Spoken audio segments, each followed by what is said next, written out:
کی آمد سے پہلے طرح طرح کی برائیاں، طرح طرح کی فحش باتیں، سماج تھا لیکن بدنام تھا، لوگ کھاتے تھے، حرام کھاتے تھے۔ حضور کی آمد کا صدقہ ہے کہ لوگوں کو حق اور باطل، حرام اور حلال کی تمیز آئی، یہ صرف آمد رسول کا صدقہ۔ مشہور و معروف ہے کہ آمد رسول سے پہلے لڑکیاں یعنی بچیاں زندہ دفن ہوتی تھی۔ آج بھی مکہ المکرمہ میں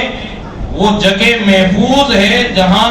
دور رسالت سے پہلے لڑکیوں کو زندہ دفن کیا جاتا تھا۔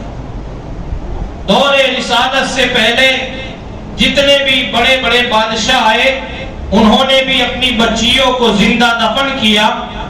جتنے بھی بڑے بڑے نامور لوگ آئے انہوں نے بھی اپنی بچیوں کو زندہ دفن کیا، لیکن دور رسالت جیسے ہی آتا ہے یہ سسٹم کو روک دیا جاتا ہے۔ تاریخ گواہ ہے کہ آمد نبی سے پہلے ایک باپ اپنی بیٹی کو اپنے ہی ہاتھوں سے کھڈا کرتا ہے، بچی کو اس میں دفن کرتا ہے۔ تاریخ نے اس منظر کو کچھ اس طریقے سے بیان کیا ہے، سگا باپ اپنی بیٹی کو اپنی گود میں لے کر کے دفن اور قتل کرنے کے ارادے سے نکلتا ہے۔ ایک بچی چھوٹی ہے جس نے ابھی دنیا کو صحیح طریقے سے ملاحظہ بھی نہیں کیا، بچی نے یہ تصور کیا شاید میرا باپ آج مجھے بازار لے جا کر کے کوئی کھلونا دلائے گا، کھانے کا سامان دلائے گا۔ باپ اپنی بیٹی کو اپنی گود میں لیتا ہے، ایک اندھیرے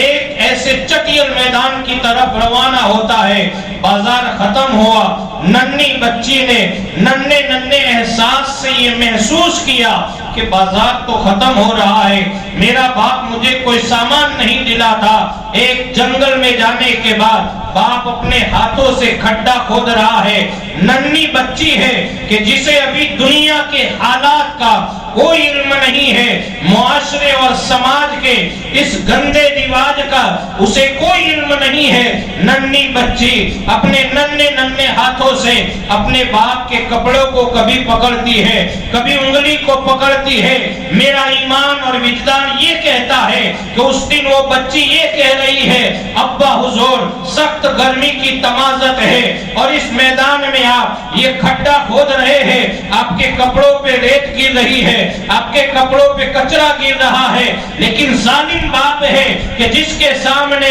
اس زمانے کا ایک دستور تھا کہ بیٹیوں کو زمین کے تلے دفن کر دیا جائے گا۔ کھڈا کھودتا رہا، جب کھڈا ایک مکمل حد تک اس نے کھود دیا، ننھی بچی کو اٹھاتا ہے اور اس کھڈے میں ڈال دیتا ہے۔ پھر بھی بچی یہ محسوس کرتی ہے شاید میرے باپ کا یہ ایک انوکھا اور الگ انداز ہوگا کہ مجھے کھڈے میں سلا کر کے کھلا رہا ہے۔ جب اس نے اس پر مٹی ڈالے، بچی کا ننھا احساس جاگ اٹھتا ہے، اپنے باپ کے چہرے کو تک تک کے دیکھ رہی ہے، کبھی اپنی ماں کو پکارتی ہے، کبھی باپ کو پکارتی ہے۔ اس زمانے کے معاشرے کے بڑے بڑے لیڈروں کو وہ آواز لگاتی ہے، جب اس کی کوئی سنوائی نہ ہوئی، بالآخر جب اس کے چہرے کے اوپر مٹی ڈالی جاتی ہے، اس کے دل سے آہ نکلتی ہے، پروردگار رب ذوالجلال جب تو نے مجھے زمین پر اس لیے پیدا کیا ہے تو میرے معبود آسمان سے آگ کیوں نہیں برسا دیتا؟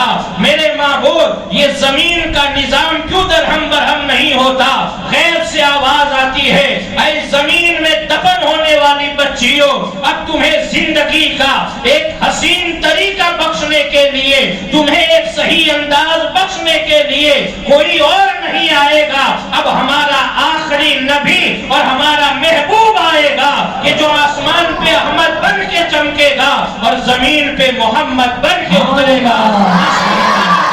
بے مثل و بے مثال ہوگی، جس کا اٹھنا بے مثال ہوگا، جس کا چلنا بے مثال ہوگا، جس کا بولنا بے مثال ہوگا، جس کی گفتار بے مثال ہوگی، جس کی رفتار بے مثال ہوگی، جس کے سجدے کرنے کے طریقے الگ ہوا کریں گے، جس کے رکوع کے انداز الگ ہوں گے، جس کی نگاہوں میں یہ طاقت ہوگی کہ اگر وہ اپنی نظر ڈالے گا تو زمین پہ ڈالے گا تو تحت الثری کا مطالعہ کرے گا، اور اگر آسمان پہ نظر ڈالے گا تو عرش اعظم کا مطالعہ کرے گا۔